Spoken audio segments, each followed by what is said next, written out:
I'm here to talk about the sweat lodge. The way that our people use these lodges, sweat lodges, is to a purification, to purify our bodies. And these sweat ceremonies are very healthy, because what it does is when we sweat, we get rid of some of the toxics in our bodies.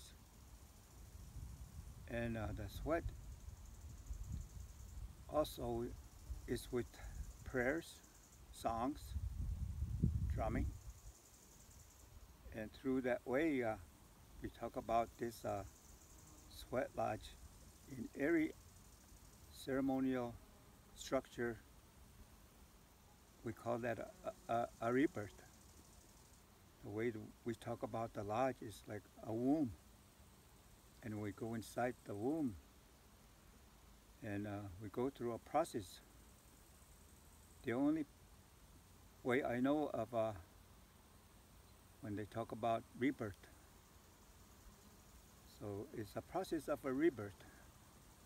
We go inside there and we offer prayers, we offer songs, and we have different occasions of coming together.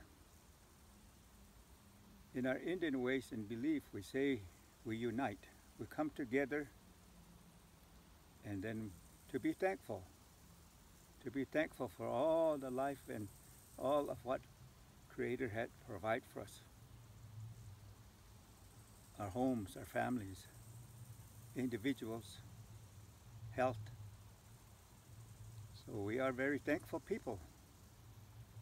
And the third is we say to have compassion.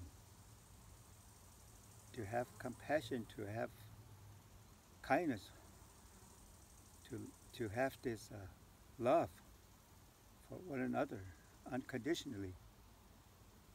So this sweat ceremonies, and like our other ceremonies, it's a good way to come together